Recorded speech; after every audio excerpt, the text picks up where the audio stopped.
नमस्कार, संवाद लाईव्ह टीव्हीमध्ये आपले स्वागत। आपल्या परिसरातील महत्त्वाच्या बातम्या जाणून घेण्यासाठी आजच आमच्या YouTube चॅनलला सबस्क्राइब करा।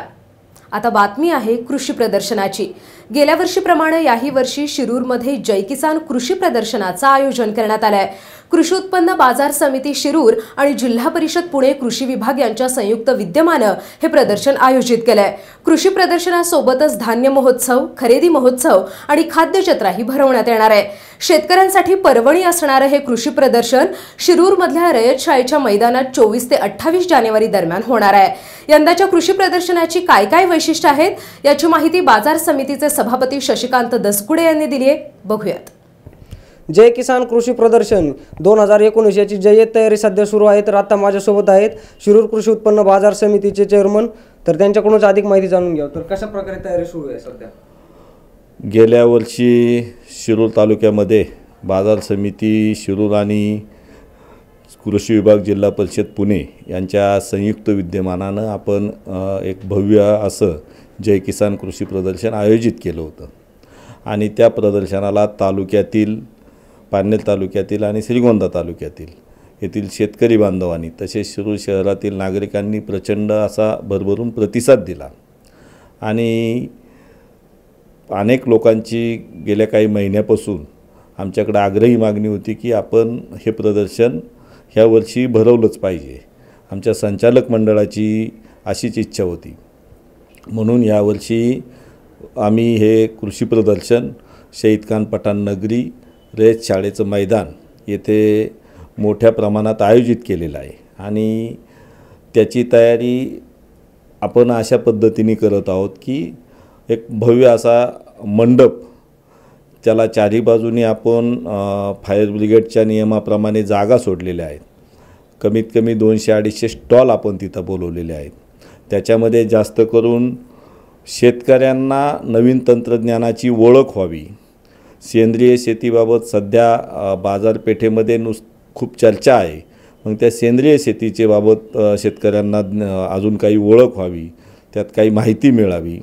पारंपरिक शेतीमधून आधुनिकता कशी साधता येईल याबाबत काही माहिती व्हावी, अशा पद्धतीचे अनेक स्टॉल्स आपण आणलेले आहेत। त्याचबरोबर कमी खतामधून जास्त उत्पन्न पिकांमधून कसं घेता येईल याबाबतचे काही खतांचे स्टॉल आपण तिथं बोलवलेले आहेत। त्याबरोबर अवजारं आहेत, ट्रॅक्टर आहेत, मोटारसायकली वगैरे हे तर आहेतच आहेत।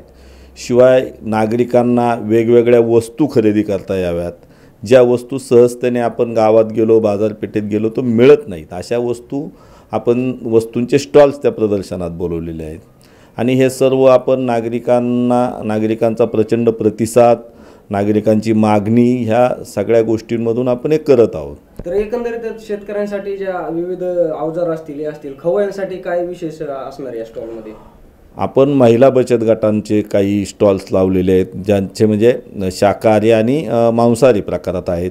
शिवाय अनेक नामवंत आचारी, नामवंत खानसामा म्हणता येईल अशा नामवंत खानसामांचे, आचार्यांचे शाकाहारी मांसाहारी अशा प्रकारातले आपण तिथं स्टॉल्स बोलवलेले आहेत, जेणेकरून खवयांच्या जिभेवरची चव त्यांना पुढच्या वर्षीपर्यंत रेंगाळत राहील अशा पद्धतीची आपण जोरदार तयारी केलेली आहे।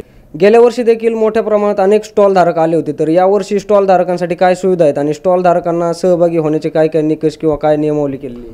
साधे आणि सोपे निकष आहे। आपण शेतीवर आधारित असणाऱ्या व्यवसायांना किंवा एखाद्या शेतकऱ्यानं त्याचा माल एक वेगळ्या पद्धतीने आधुनिक पद्धतीने तयार केला आणि त्याला त्या मालाचं मार्केटिंग करायचं असेल त्यासाठी आपण कमी दरामध्ये त्याला स्टॉल्स उपलब्ध केलेले आहेत। शिवाय महिला बचत गटांसाठी जर त्यांचे काही उत्पन्न ज्यांनी महिला बचत गट स्वतः तयार करून विकणार असेल तर त्यांनाही आपण कमी दरामध्ये आपण स्टॉल्स इथं उपलब्ध केलेले आहेत आणि निकष साधे आणि सोपे आहेत। कमी दरामध्ये आपण स्टॉल्स इथं उपलब्ध करत आहोत। आपलं संस्था कुठल्याही प्रकारचा त्यात नफा कमवणार नाही, त्याच्यामुळं ना नफा ना तोटा या तत्वावर हे स्टॉल्स आपण उपलब्ध केलेले आहेत। गेल्या वर्षी पहिलंच वर्ष होतं जय किसान कृषी प्रदर्शनाचं, त्यासाठी राज्यभरातून अनेक शेतकरी बांधव देखील आले होते। यावर्षी हे दुसरं वर्ष आहे आणि त्याची तयारी अंतिम टप्प्यामध्ये आहे। तरी राज्यातील अनेक शेतकऱ्यांनी या कृषी प्रदर्शनाचा नक्कीच लाभ घ्यावा। या कृषी प्रदर्शनात शेतकऱ्यांसाठी नवनवीन कृषी तंत्रज्ञान, अत्याधुनिक कृषी अवजारं तसेच शेतीची सर्वंकष माहिती मिळणार आहे।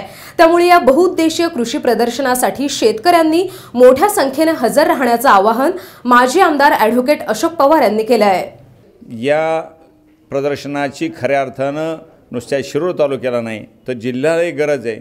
या प्रदर्शनातनं खूप काही शेतकऱ्यांना शिकता येतं। विविध जातीच्या अनेक समजा भाजीपाला असेल, इतर काही अनेक जातीची रोपे असतील, पिकं असतील, याची सगळी चांगल्या प्रकारानं माहिती या प्रदर्शनाद्वारे मिळली जाते। किंवा ठिबकचं काही माहिती असेल त्याची माहिती मिळली जाते।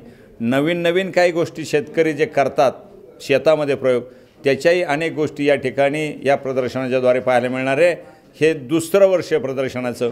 पूर्वी कधी मला स्वतःला तर आठवत नाही, म्हणून ज्या वेळेला ही मार्केट कमिटी आमच्या ताब्यात आली ती तोट्यात होती करोड रुपयाची। तो करोड रुपयाचा तोटा भरूनही काढण्याचे संचालक मंडळ निश्चितपणे यशस्वी ठरलेलं आहे। त्यामुळे आम्ही शेतकरी बंधू भगिनीला आव्हान करतोय की ह्या 24 जानेवारीला जे प्रदर्शन सुरू होत आहे 2019ला, त्या प्रदर्शनाला आपण अवश्य भेट द्या आणि त्या प्रदर्शनाचा नाविन्यपूर्ण काही गोष्टीचा फायदा घ्या। मग कदाचित काही अवजारं आपल्याला नवीन पाहायला मिळतील, काही अनेक भरपूर गोष्टी पाहायला मिळतील, त्याचा फायदा निश्चितपणे घ्यावा। धन्यवाद। बदलत्या काळानुसार शेतीतही बदल करणं गरजेचं आहे। त्यामुळे पारंपरिक शेतीसोबत अत्याधुनिक तंत्रज्ञानाची कास शेतकऱ्यांनी धरलीच पाहिजे, तरच शेतकऱ्यांना अधिक उत्पादन मिळेल आणि यातून शेतकरी आर्थिकरित्या भक्कम होईल। नवीन घडामोडी जाणून घेण्यासाठी पाहत रहा संवाद लाईव्ह टीव्ही। धन्यवाद। राज्यभरात झपाट्याने विस्तारत असलेल्या संवाद लाईव्ह टीव्हीसाठी पूर्ण वेळ प्रतिनिधी नेमणे आहे। शिरूर श्रीगोंदा पारनेरसाठी पूर्ण वेळ 1 प्रतिनिधी, आंबेगाव खेड जुन्नरसाठी पूर्ण वेळ 1 प्रतिनिधी, बारामती इंदापूर दौंडसाठी पूर्ण वेळ 1 प्रतिनिधी, मुळशी मावळ हवेलीसाठी पूर्ण वेळ 1 प्रतिनिधी, पुणे शहर आणि हडपसरसाठी पूर्ण वेळ 1 प्रतिनिधी, पिंपरी चिंचवड भोसरीसाठी पूर्ण वेळ 1 प्रतिनिधी, अहमदनगर शहर आणि नगर दक्षिणसाठी पूर्ण वेळ 1 प्रतिनिधी, औरंगाबाद शहर आणि जिल्ह्यासाठी पूर्ण वेळ 1 प्रतिनिधी। वृत्तपत्र क्षेत्रातील अथवा कोणत्याही माध्यमातील किमान 2 वर्षांचा अनुभव आवश्यक। स्वतःचा कॅमेरा आणि दुचाकी असावी। आपल्या भागातील राजकीय, सामाजिक आणि परिसराचं संपूर्ण ज्ञान आवश्यक। इच्छुकांनी आपला संपूर्ण बायोडेटा sanwadtv@gmail.com वर पाठवावेत आणि मुलाखतीसाठी समक्ष भेटावं। अधिक माहितीसाठी 96 65 992 992 या क्रमांकावर आजच संपर्क करा।